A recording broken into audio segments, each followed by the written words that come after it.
আসসালামু আলাইকুম, আমি Taslim Al Mahmud, youth and child security তথা ওয়াইসিএস চুয়াডাঙ্গা জেলা শাখার জেলা প্রতিনিধি। আমাদের এই ইয়ুথ অ্যান্ড চাইল্ড সিকিউরিটি প্রতিষ্ঠার মূল উদ্দেশ্যই ছিল যে জাতিসংঘ প্রণীত যে শিশু অধিকার সনদ রয়েছে সেইটা বাংলাদেশে বাস্তবায়ন করে বাংলাদেশকে একটি শিশু বান্ধব দেশ হিসেবে গড়ে তোলা। তো সেই জন্যই আজকে আমরা এই প্রতিবন্ধী স্কুল ভিজিটে এসেছি এবং আপডেট চুয়াডাঙ্গার সাথে কাজ করতে এসেছি যে এদের কোনো প্রতিবন্ধকতা আছে কিনা, যে কি কি তাদের প্রয়োজন সেটা আমরা যথাসম্ভব দেওয়ার চেষ্টা করব। যদি আমাদের সামর্থ্যের মধ্যে হয়, আমাদের যতটুকু সামর্থ্য আমরা ততটুকু দিয়েই তাদের সাথে সাহায্য করব। আসসালামু আলাইকুম, আমি মোহাম্মদ সাব্বির হাসান, চুয়াডাঙ্গা আপডেট চুয়াডাঙ্গা জেলা সমন্বয়ক হিসেবে এখানে যুক্ত হয়েছি। আজকে এখানে আসার মূল উদ্দেশ্য ছিল আমার চুয়াডাঙ্গা জেলার প্রতিবন্ধী পৌর স্কুল কেন্দ্রিক আমার ফাউন্ডেশনের মূল উদ্দেশ্য হচ্ছে আপডেট করা, কারণ আমার সংস্থার নামই হচ্ছে আপডেট চুয়াডাঙ্গা। তো চুয়াডাঙ্গাকে আপডেট করে আমাদের মূল লক্ষ্য। সেই আপডেট করার মূল লক্ষ্য বাস্তবায়ন করার জন্য আজকে আমি উপস্থিত দর্শনাতে প্রতিবন্ধী স্কুল কেন্দ্রিক যে ভিজিট করে সেটা দেখতে পেলাম আমার জেলা এখন অনেক নিম্ন পর্যায়ে।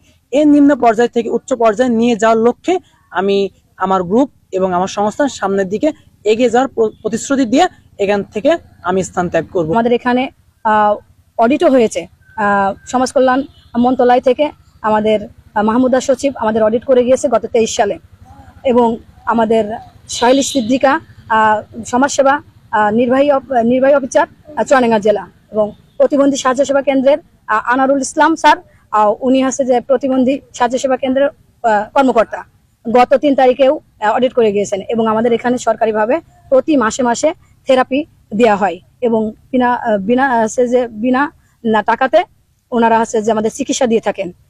সেই ক্ষেত্রে আমরা কম বেশি সরকারি সহযোগিতা পাই, কিন্তু শুধু আমাদের বিদ্যালয়টা এমপিওভুক্ত না। আমরা এ পর্যন্ত 21 বার আন্দোলন করেছি ঢাকাতে গিয়ে প্রেস ক্লাব এবং শাহবাগে চত্বরে।